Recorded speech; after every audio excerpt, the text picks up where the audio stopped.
ନିଜକୁ ନିଜେ ସଫା କରିବା ସହିତ ଆମ ଘରକୁ ନିଜେ ସଫା କଲେ ଆମର ଯେଉଁ ଅଳିଆ ଆବର୍ଜନା ଅଛି ତାକୁ ଯଦି ନିଜେ ସଫା କଲେ ତାହେଲେ ଯଦି ସମସ୍ତେ ନିଜେ ନିଜର ପରିବର୍ତ୍ତନ କରାଇବେ ତାହେଲେ ଆଗାମୀ ଦିନରେ ଏମିତି ଅଳିଆର ଯେଉଁ ଅଛି ଆବର୍ଜନା ହେଉଛି ସେମିତି ହେବନି, ଅଟୋମେଟିକ୍ ସେଟା ଧୀରେ ଧୀରେ ସ୍ୱଚ୍ଛତା ହେଇଯିବ। ତ ସେଥିପାଇଁ ଆମେ ପ୍ରଥମେ ପ୍ରାୟୋରିଟି ଦେବା କଥା କି ସମସ୍ତେ ନିଜକୁ ନିଜ ପରିବର୍ତ୍ତନ କରିବା।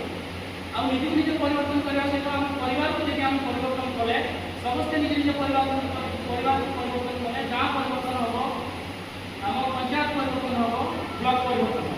ସେଥିପାଇଁ ପ୍ରତ୍ୟେକ ଜିନିଷକୁ ଗୋଟେ ଛୋଟ ଛୋଟ ଜିନିଷ ଯେମିତି ବିନ୍ଦୁ ବିନ୍ଦୁ ଜଳବିନ୍ଦୁ ହେଇକି ଯାଇକି ସାଗରରେ ପରିବର୍ତ୍ତନ ହୁଏ, ସେମିତି ଯଦି ଆମେ ସମସ୍ତେ ଛୋଟ ଛୋଟ ପରିବର୍ତ୍ତନ କରିବା, ଯଦି ନିଜକୁ ନିଜେ ପରିବର୍ତ୍ତନ କରିବା, ନିଜ ପରିବାରକୁ ପରିବର୍ତ୍ତନ କରିବା, ନିଜ ପଞ୍ଚାୟତକୁ ପରିବର୍ତ୍ତନ କରିବା, ନିଶ୍ଚିତ ଭାବରେ ପରିପକ୍ଷେ ଏଇଟା ଆମର ବ୍ଲକ ମଧ୍ୟ ପରିବର୍ତ୍ତନ ହେବ।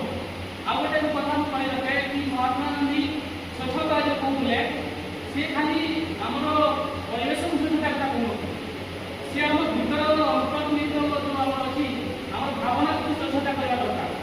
ଲୋକମାନଙ୍କୁ ଆମର ଭାବନାକୁ କେମିତି ସ୍ୱଚ୍ଛତା କରିବା, ଆମର ସମାଜକୁ କେମିତି ସ୍ୱଚ୍ଛତା କରିବା, ପରିବେଶକୁ ତ ସ୍ୱଚ୍ଛତା କରିବା ତା ସହିତ ସମାଜକୁ ସ୍ୱଚ୍ଛତା କରିବାର ବହୁତ ଆବଶ୍ୟକତା ଅଛି।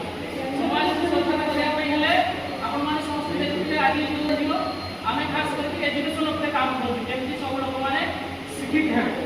ତ ଏଜୁକେସନ ସମାଜକୁ ସ୍ୱଚ୍ଛତା କରିବା ପାଇଁ ହେଲେ ଶିକ୍ଷାର ଗୋଟେ ବହୁତ ବଡ଼ ଭୂମିକା ରହିଛି। କାଲି ବି ଆଜି 21st ସେଞ୍ଚୁରୀରେ ବହୁତ ଜାଗାରେ ଦେଖିବା ପାଇଁ ମିଳୁଛି ଆଜି ବି ଲୋକମାନଙ୍କ ସେମିତି ସେମିତି ଲୋକମାନେ ବାଲ୍ୟ ବିବାହର ଶିକାର ହେଉଛନ୍ତି, ଛୋଟ ଛୋଟ ଛୁଆମାନଙ୍କୁ ନେଇକି କାମ କରୁଛନ୍ତି। ବହୁତ ଜାଗାରେ ଆଜି ମଧ୍ୟ ସେମିତି ଲୋକମାନେ ସେ ଜାଗାରେ ମଧ୍ୟ ଶିକାର ହେଉଛନ୍ତି। ତ ସେଇ ସବୁ କେମିତି ପରିବର୍ତ୍ତନ ହେବ? ବହୁତ ଜାଗାରେ ଲୋକମାନେ ଆଜି ମଧ୍ୟ ଯଦି କୌଣସି ରୋଗ ବାଧାର ସେମାନେ ଶିକାର ହେଉଛନ୍ତି କିନ୍ତୁ ସେମାନେ ମେଡ଼ିକାଲକୁ ନ ଯାଇକି ସେମାନେ କ'ଣ କରୁଛନ୍ତି ଗୁଣିଗାର ହେଇଛନ୍ତି, ପୂଜା ପାଠ କରୁଛନ୍ତି, ଅନ୍ଧବିଶ୍ୱାସ ଏମିତି ଲୋକମାନେ ବସବସି ହେଉଛନ୍ତି। ସେମାନେ କହୁଛନ୍ତି ଯଦି ଏଇ ଠାକୁର ପାଖରେ ତୁମେ ମାନସିକ ଦେବ ତମର ଫୁର୍ତ୍ତି ହେଇଯିବ, ତମ ଛୁଆ ଚାକିରି ପାଇବ। ଯଦି ଛୁଆ ପାଠ ନ ପଢ଼ିବ ମାନସିକ କଲେ କେମିତି ଚାକିରି କରିବ? ସବୁ ଲୋକ ଠାକୁର ଡାକୁଛନ୍ତି, ସମସ୍ତେ ମାନସିକ କରୁଛନ୍ତି, ତାଙ୍କୁ ସବୁ ଛୁଆମାନେ ଚାକିରି କରିଯାଆନ୍ତି। କ'ଣ ପାଇଁ ଲୋକମାନେ ପାଠ ପଢ଼ୁଛନ୍ତି? ସେଥିପାଇଁ ଆମକୁ ଶିକ୍ଷାର ମଧ୍ୟ ଯେଉଁ କହୁଛି ସମାଜକୁ ସ୍ୱଚ୍ଛତା କରିବା ପାଇଁ ହେଲେ ଶିକ୍ଷାର ବହୁତ ଇମ୍ପୋର୍ଟାଣ୍ଟ ଅଛି, ବହୁତ ବଡ଼ ଭୂମିକା ଅଛି। ତ ସେଥିପାଇଁ ଆମେ ସମସ୍ତେ ସରକାରର ଯେଉଁ ଯୋଜନା ଅଛି ଗୋଟେ ଶିକ୍ଷା ଅଧିକାର ଆଇନ ଅଛି ସେ ସବୁଠାରୁ ମାଗଣା ଆଉ ବାଧ୍ୟତାମୂଳକ ସୁବିଧା ମିଳିବ, ଫ୍ରି ଆଣ୍ଡ କମ୍ପଲସରି ଶିକ୍ଷା ମିଳିବ ସବୁ ଛୁଆମାନଙ୍କୁ। ତ ଯଦି ସମାଜକୁ ଶିକ୍ଷିତ କରିବା ପାଇଁ ହେଲେ ସମାଜକୁ ସ୍ୱଚ୍ଛତା କରିବା ପାଇଁ ହେଲେ ଶିକ୍ଷାର ବହୁତ ବଡ଼ ଭୂମିକା ରହିଛି। ସେଥିପାଇଁ ଆମେ এই পুরা ব্লকରେ କାମ କରୁଛୁ। ଆଉ ଆମେ ମଧ୍ୟ ସମସ୍ତେ ଅନୁରୋଧ କରିବି ଆପଣଙ୍କ ଗାଁରେ ପରିମଳକୁ ବି ସ୍ୱଚ୍ଛତା କରନ୍ତୁ ଆଉ ସମାଜକୁ ମଧ୍ୟ ସ୍ୱଚ୍ଛତା କରନ୍ତୁ।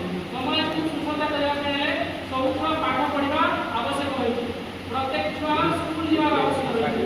ଯଦି ସମସ୍ତେ ଶିକ୍ଷିତ ହେଲେ ନିଶ୍ଚିତ ଭାବରେ ସ୍ୱଚ୍ଛତା ଉପରେ ବି ତାର ସମାଜର ସ୍ୱଚ୍ଛତା ସହିତ ପରିବେଶ ସ୍ୱଚ୍ଛତା ଉପରେ ବି ତାର ପ୍ରଭାବ ପଡ଼ିବ। ଆଉ ବାଲ୍ୟ ବିବାହ ମୁକ୍ତ ହେବ, ଶିଶୁ ଶ୍ରମ ମୁକ୍ତ ହେବ,